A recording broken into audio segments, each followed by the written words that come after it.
They sat in Kamal's big living room surrounded by expensive chairs, bright lights, and bottles of drink on the table.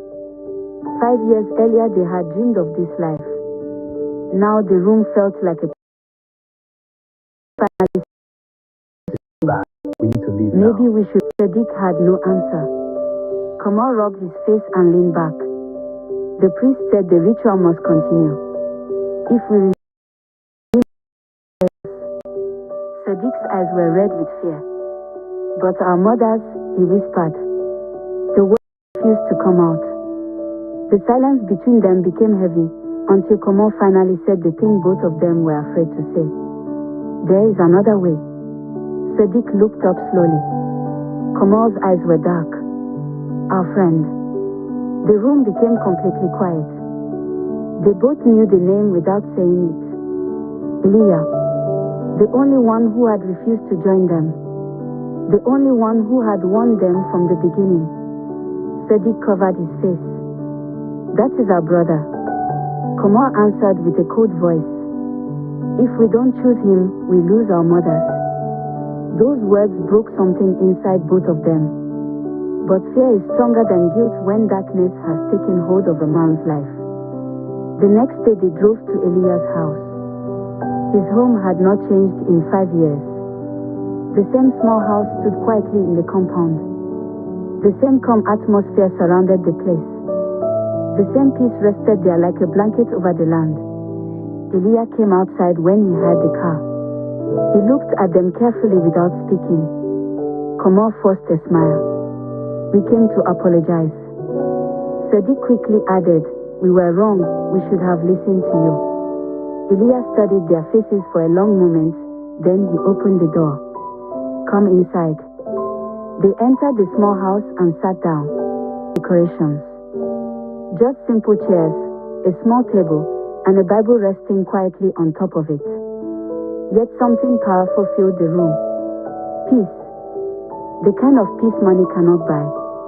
Elia sat down and looked at them calmly. Money without peace is a curse. Sadiq lowered his head. Kamal quickly changed the subject.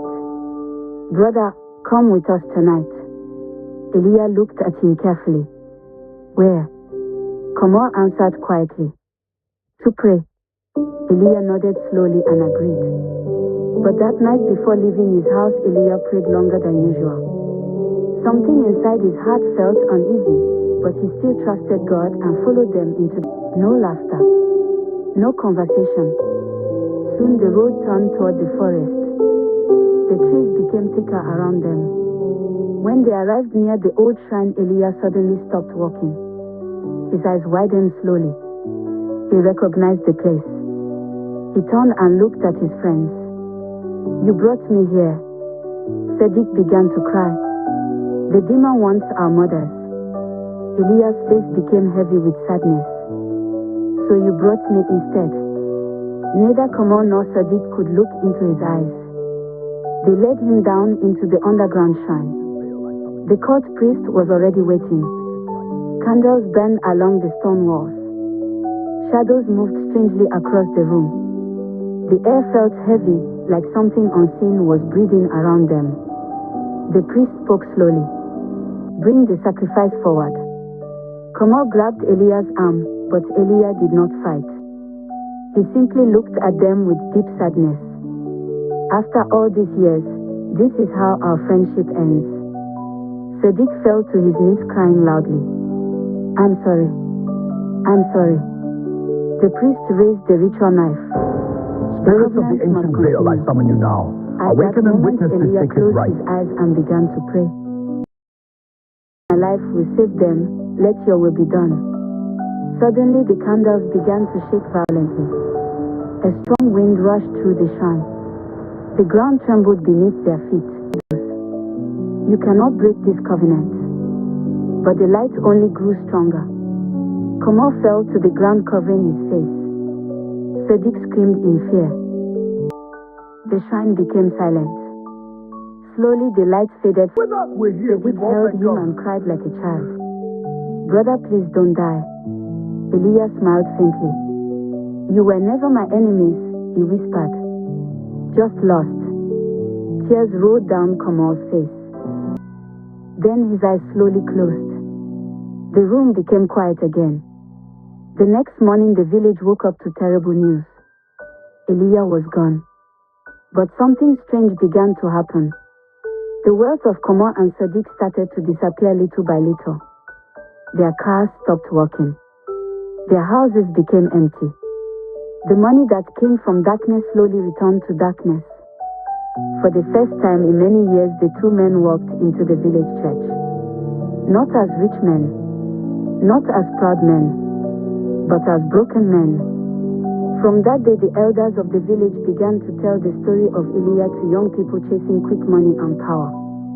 They always ended the story with the same warning. Remember Elijah, and remember the price of shortcuts. Because some wealth can change your life, but some wealth can take your soul.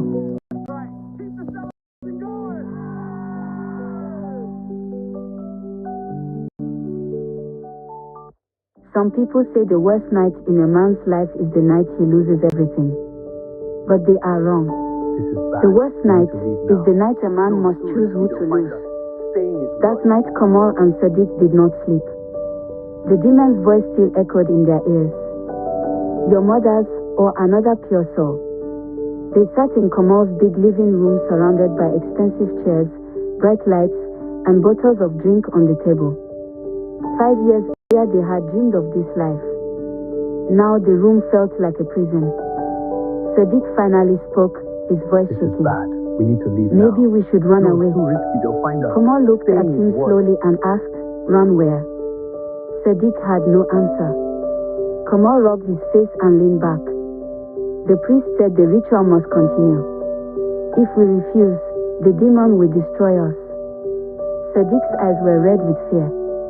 But our mothers, he whispered. The words refused to come out. The silence between them became heavy until Kamal finally said the thing both of them were afraid to say. There is another way. Sadiq looked up slowly. Kamal's eyes were dark. Our friend. The room became completely quiet. They both knew the name without saying it. Elijah, the only one who had refused to join them.